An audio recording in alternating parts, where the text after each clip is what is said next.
Obviously, like you said, an emotional roller coaster. So we had the Miami Heat.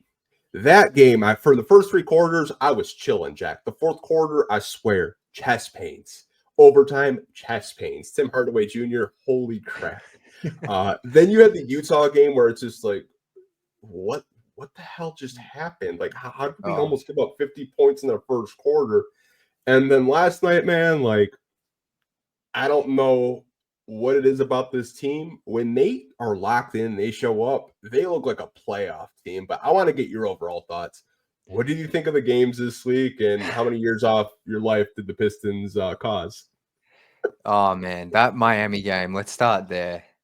Absolutely chilling. I'm not gonna lie, I had a Christmas party the night before, so I was a little bit hungover watching the game. So I was like, "This is awesome." I'm feeling a bit under the weather, a bit tired, but they're constantly up by like 10 to 15. And then it was like a replay of the NBA Cup game where they just blow the lead. Tyler Hero started getting hot in that fourth, and as soon as it went to overtime, I'm like, "Nah, they're losing this." I think they're going an 8-0 run, Miami in overtime, and then Tim Hardaway Jr., who I have loved, like, and you've been big on tweeting out when he takes charges, and I think he's been a huge plus for this team still, but he's been struggling since that head injury. Um, Out of nowhere, 9-0 run. Like, I don't think that got enough love on social media. How insane that was! Like, out of nowhere, three straight threes, personal 9-0 run, and then Cade gets the go-ahead bucket and they win. But obviously happy they got that win because Miami coming in, they were on a 4-game win streak. They're not that same team they played probably a month ago. Great win. And then that Jazz game, I said after the Miami game, I'm like, you have to win the Jazz game. Like, this team's talent, what we've seen, I don't care if they're inconsistent. You beat this team. They won like 5 games. Of course, they come out and allow 45 points or something. And you're just like, it was just too big of a mountain to climb. They had the momentum for like the last 3 quarters, really. Maybe the start of the fourth was a bit bad, but that game was like, wow, this is just who this Pistons team are. And they showed like they are just an inconsistent team. And they come out and beat Phoenix like on the road. And like you said, when they play with that energy, like Jaden Ivey on the offensive glass in that first quarter, the Jalen Duren was so active. Those two in particular in that first quarter were huge. Like Cade's Cade, but I think where I've come to settle, like, is this team never get too low with the losses and don't get too high with the wins. So earlier in the season, when they beat the Pacers in that cup game, I'm like, okay, no, we're talking playoffs now. But then they got absolutely killed by the 76ers. So it's like, I'm just be happy with the wins and just know there's a disappointing loss coming, but there's also a surprise win. And I think at the end of the day, are they 12 and 17 now? Mhm. Yeah. I think they're where they're meant to be. And it's been really enjoyable for the most part. One of my neighbors, he's been watching the Pistons since like the 70s, and he's just like, they're a young team, and young teams are very inconsistent. He's like, the highs will be all-time high. You think you're making the playoffs. He's like, but the lows look like you're competing for Cooper Flag. So he basically told me the other day, and he's so right. Like, this team is so inconsistent, but the fact that we have 12 wins in December, like, we didn't get our 12th win last season until like almost like March. I think I read this morning, Yeah. 28th or something like Yeah. that. Like, Yeah. there's clear progression, and like, they're on track to win 30 plus games this year, which is a huge improvement, I think. Oh, I mean, like, I'm not 100% sure what your prediction was, but for me, it was like 29 wins because that's what I thought they were going to win last season. So I'm just like, I'm sticking with that.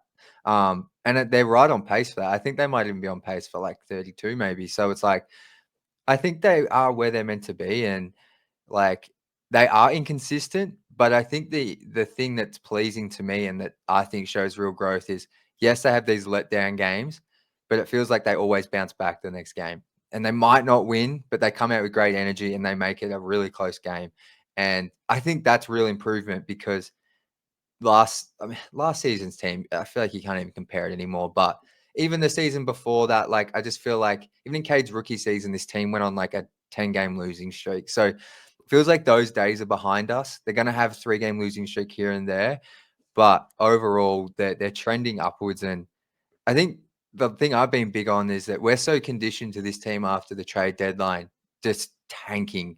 Like they're already bad normally, but just absolutely, we're running out half the Motor City Cruise team in March and April. But there's a real chance that they can be a 500 team after the All-Star break, maybe a bit better. And we head into next season with the expectation that they're like a true 6 to 8 seed. Like I think that's a possibility. Yeah, I mean, we're getting closer to the trade deadline. We're going to talk about some more trades scenarios later in the podcast, but you never really know. Trajan may have to make a move because this team is winning games, and it may force their hand to actually possibly make a move they're not really ready for right now. I mean, the way Cade's playing like an all-star. I said it. Cade Cunningham should be an all-star this year. What he just did against Kevin Durant, what he did against Jimmy Butler this week. He's playing really good ball, man. Like, and I'm so happy for him. Like all the just terrible losses that he had, throughout his first couple of seasons with the Pistons. Like, no one deserves to win basketball games like that, man. Like so many times last year. I know you did a really good job of capturing those moments. It looked like he just needed a hug, man. Like he just looked depressed. Yeah. No, I will never forget that Utah Jazz game. He looked like he was crying coming off the court. Fans were chanting, "Sell the team." They had paper bags on their heads. That is something I never, ever, ever thought I would see at a Detroit Pistons game. That's like something you see in New York or like a bigger franchise that's going I feel like that was just I still can't believe that was real. So you're so right. Like no one deserves to win more. And I've loved seeing how like engaged Kate is. Like now he's yelling at officials. He's getting into it with opponents. Like I love seeing that competitive juice from him. Yeah, I know someone said you guys aren't going to talk about the Ron fight. Okay, the Ron thing was funny. I don't really think I need to go too much into that. I just know that he's about that life. I mean, the kid was scrapping for loose balls in the preseason against Phoenix. Like, Yes. Ron was ready. And Jordan Clarkson, I swear, there's been like 4 instances of him like putting up his fist, but I've never actually seen him throw a punch in my life. But I'll just leave it at that.